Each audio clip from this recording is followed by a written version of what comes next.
السلام علیکم ورحمۃ اللہ تعالی وبرکاتہ.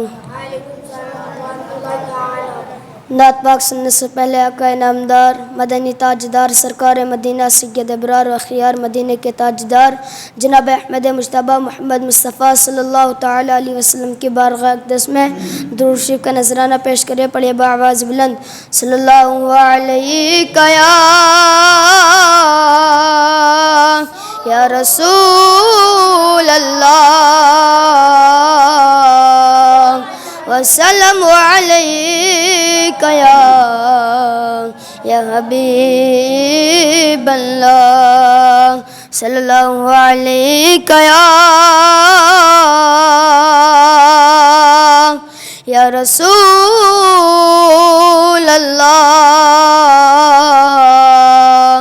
وسلم علیک یا حبیب اللہ صلی اللہ تعالی علیہ وسلم حاضر تیرے دربار میں اللہ کرم اللہ کرم حاضر تیرے دربار میں ہم اللہ کرم اللہ کرم دیتی ایسا دان دیتی ہے صدا یہ چشم نم اللہ کرم اللہ کرم حاضر تیرے دربار میں اللہ کرم اللہ کرم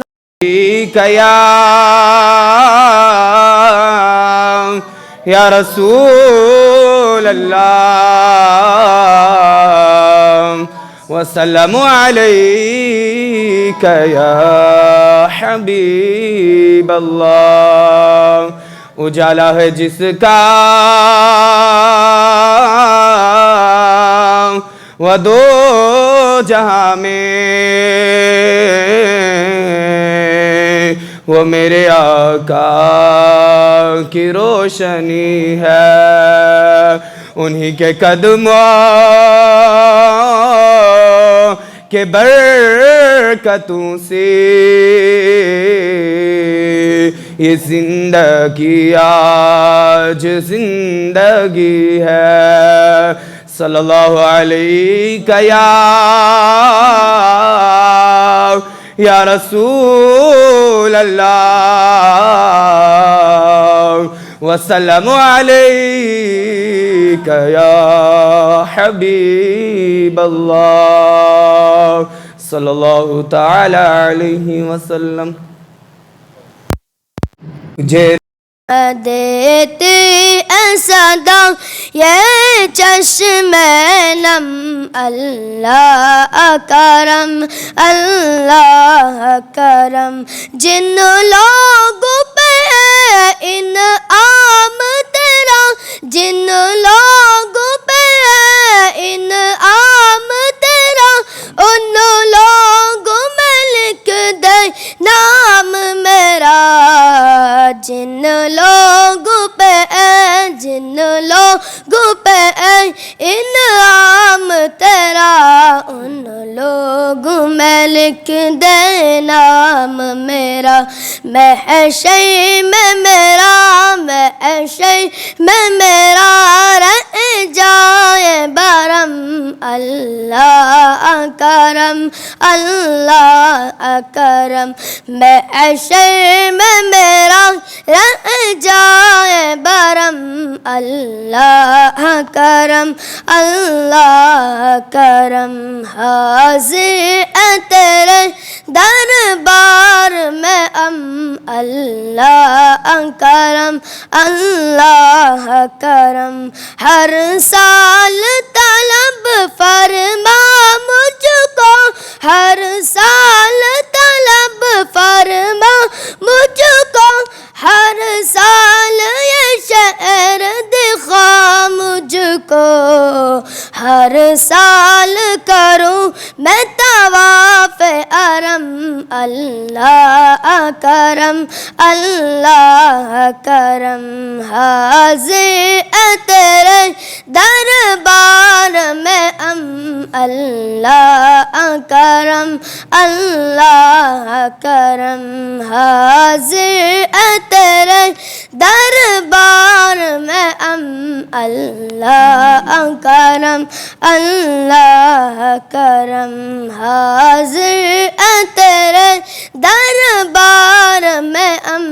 اللہ کرم اللہ کرم ہیبت سے ایک گردن خم اے ہر آنکھ ندامت اے ہر چہرے پہ اے اشکوں کی رقم اللہ کرم اللہ کرم حاضر اے تیرے دربار میں اللہ کرم اللہ کرم حاضر اے تیرے دربار میں اللہ کرم اللہ کرم دیتی اے صدا یہ چشم نم اللہ کرم اللہ کرم دیتی اے صدا یہ چشم نم اللہ کرم اللہ کرم خدا حافظ. السلام علیکم ورحمۃ اللہ تعالی وبرکاتہ. آئیے نعت پاک سننے سے پہلے درود شریف کا نذرانہ پیش کرے. پڑھے بآواز بلند صلی اللہ علیہ یا رسول اللہ وسلم علیک یا حبیب اللہ صلی اللہ علیہ. تجھے رب نے کیا بنایا مکہ مدینے والے, تجھے رب نے کیا بنایا مکہ مدینے والے, تجھے رب نے کیا بنایا, تجھے رب نے کیا بنایا مکہ مدینے والے. یہ کوئی سمجھ نہ پایا مکہ مدینے والے. تیرا فیض عام جانی تیری زندگی نرالی, تیرا فیض عام جاری تیری زندگی نرالی. تجھے ہر ولی میں پایا مکہ مدینے والے, تیرا فیض عام جاری تیرا فیض عام جاری تیری زندگی نرالی. تجھے ہر ولی میں پایا مکہ مدینے والے. کہاں سب نے نفسی نفسی, کہا سب نے نفسی نفسی, تیرے رب پہ لب حبلی تیرے پائے کا نہ پایا مکہ مدینے والے. نہ کوئی بتا سکا ہے, نہ کوئی بتا سکا ہے, نہ کوئی بتا سکے گا تجھے رب نے کیا بنایا مکہ مدینے والے. نہ کوئی بتا سکا ہے, نہ کوئی بتا سکا ہے, نہ کوئی بتا سکے گا تجھے رب نے کیا بنایا مکہ مدینے والے. ہے فاطمہ کا صدقہ, ہے فاطمہ کا صدقہ, تیرے نصیب کا ہے حصہ, مجھے ہاشمی بنایا مکہ مدینے والے. ہے فاطمہ کا صدقہ, ہے فاطمہ کا صدقہ, میں تیرے نصیب کا حصہ, مجھے ہاشمی بنایا مکہ مدینے والے. تجھے رب نے کیا بنایا, تجھے رب نے کیا بنایا مکہ مدینے والے. والے یہ کوئی سمجھ نہ پایا مکہ مدینے والے. خدا حافظ.